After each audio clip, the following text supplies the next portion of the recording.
අපේ database management කියන subject එකට අදාළව අපි කතා කරන questions 50.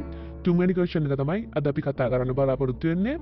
මේකදී අපිට තියෙන scenario එක තමයි රාජපක්ෂ ග්‍රොසරි කියලා ස්ටෝර් එකක් තියෙනවා. ඒ වගේම ඒගොල්ලෝගේ බිස්නස් පහසු කරගන්න software එකක් හදන්න තීරණය කරලා තියෙනවා. ඒ වගේම එක buy කරන්න අපේ company එක තෝරගන්න තියෙනවා. අපි software engineer කෙනෙක් විදියට හිතලා අපිට මේ දීලා තියෙන instructions පාවිච්චි කරලා අපේ database එක හදන්න කියලා තමයි අපිට හිතලා තියෙන්නේ. අපේ පළවෙනි question එක විදියට අපිට දීලා තියෙනවා රාජපක්ෂ DB කියලා database එක හදන්න කියලා ER diagram එකක් පාවිච්චි කරලා. ඒ වගේම දෙවෙනි ටික තියෙනවා අපේ customer table එක product table එක සහ brand table එක හදාගන්න කියලා අපේ මේ දීලා තියෙන අපේ instructions පාවිච්චි කරලා. ඒ වගේම තුන්වෙනි question එක අපිට දීලා තියෙනවා customer කෙනෙක්ට අපේ store එකට ඇවිල්ලා කැමති ප්‍රමාණයක් items ගන්න පුළුවන් කියලා තියෙනවා. ඒ වගේම අපේ ඕනට ඕන දීලා තියෙනවා purchase කරන හැම item එකක්ම record එකකින් represent කරගන්න. ඒ සඳහා අපිට කියලා තියෙනවා අපේ database එක ඒ විදිහට data store කරගන්න පුළුවන් වෙන විදිහට design කරන්න කියලා. අපි කලින් වීඩියෝ දෙකේදී පාවිච්චි කරේ HDSQ කියන software එක. නමුත් අපිට මේකදී ER diagram පාවිච්චි කරලා මේ වැඩේ කරගන්න නිසා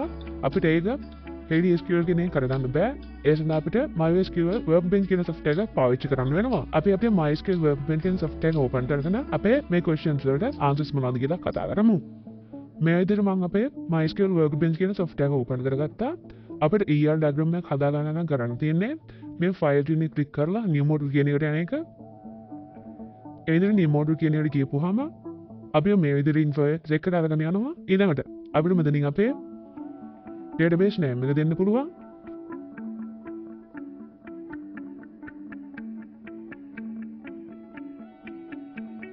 මේ විදිහට මම අපේ database එකේ name එක දුන්නම දෙන්න.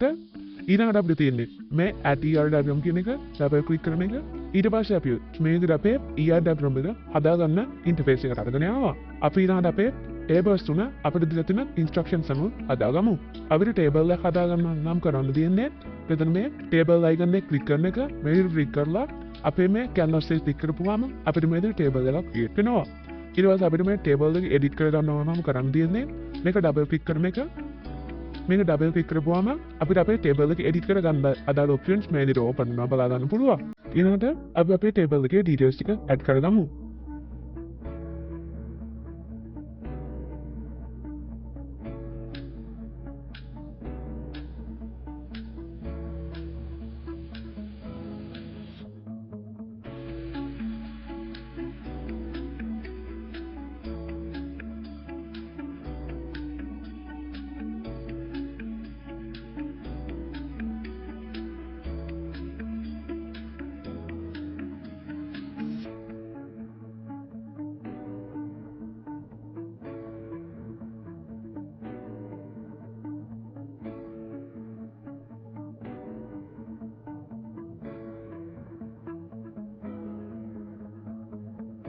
මේ විදිහට මම අපේ customer table එකට අදාළ columns ටික හදාගත්තා. ඒ වගේම මේකේ data types සහ lens ටිකත් මේකට අපි හදාගෙන තියෙනවා.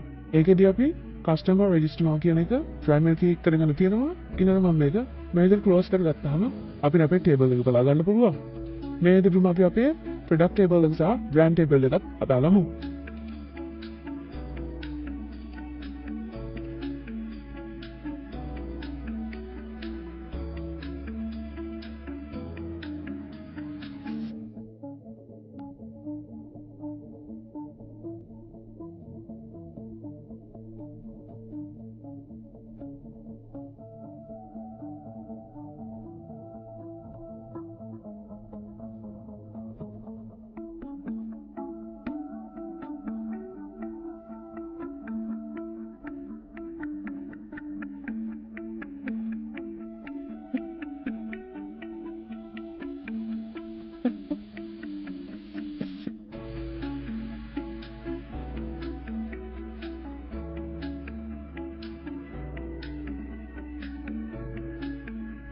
මේ විදිහට මම අපේ product table එක සහ brand table එකත් හදාගත්තා. ඊළඟට අපිට තියෙන්නේ මේ tables අතර relationships හදාගන්න එක. අපේ product එකට brand එකක් තියෙන්න ඕනේ. ඒක නිසා අපේ product table එක සහ brand table අතර relationship එක හදාගන්න ඕනේ. අපේ product එකට තියෙන්න පුළුවන් එක brand එකයි. නමුත් brand එකට products කීපයක් තියෙන්න පුළුවන්. ඒක නිසා අපේ මේ products දෙක අතර one to many relationship එක අපි හදාගන්න ඕනේ. අපිට රිලේෂන්ෂිප් එකක් ඇඩ් කරගන්න ඕනම කරන්න තියෙන්නේ මෙන්න මෙතනින් අපිට සිලෙක්ට් කරන්න ඕන රිලේෂන්ෂිප් එකට අදාළ කොටස සිලෙක්ට් කරගෙන අපේ ටේබල් දෙක සිලෙක්ට් කරන එක. මේකෙදි මම මේ විදිහට අපේ one to many කියන රිලේෂන්ෂිප් එක හදාගත්තා. ඊළඟට අපේ ප්‍රොඩක්ට් සහ කස්ටමර් අතර අපිට තොරතුරු දීලා තිබ්බා. අපේ කස්ටමර් කෙනෙක්ට ඕන තරම් ප්‍රොඩක්ට් දෙලදී ගන්න පුළුවන් කියලා. ඒ වගේම මේකේ අනිත් පැත්ත තමයි අපේ ප්‍රොඩක්ට් එක ඕන තරම් කස්ටමර්ස් ප්‍රමාණයකට මිලදී ගැනීමේ හැකියාවක් තියෙනවා. ඒක නිසා කස්ටමර්ගේ පැත්තෙන් බැලුවොත් අපිට one to many රිලේෂන්ෂිප් එකකුත් ප්‍රොඩක්ට් එක පැත්තෙන් බැලුවොත් ඒකත් one to many රිලේෂන්ෂිප් එකක් බලා ගන්න හම්බ වෙනවා. one to many රිලේෂන්ෂිප් එකක් පවතිනවා කියන්නේ එතන අපිට හැදෙන්නේ many to many ගේ රිලේෂන්ෂිප් එක. අපි ඒකත් මෙතනින් මේ විදිහට හදාගමු.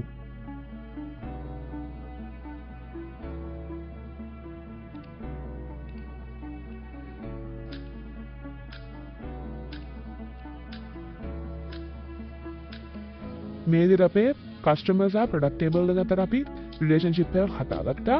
මේ customer has product කියන table එකේ records තියලා අපේ details තියාගන්න නිසා අපි මේක තව columns ටිකක් එකතු කරගමු.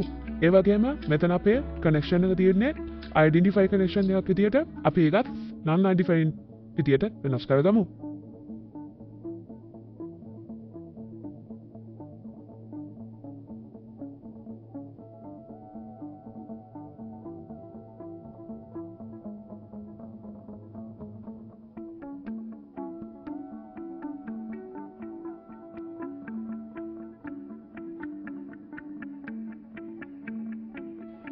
මෙතන මම අපේ customer සහ product table එක අතර හදාගත්ත අපේ customer has product කියන table එකේ relationship එක non identified කරගත්තා.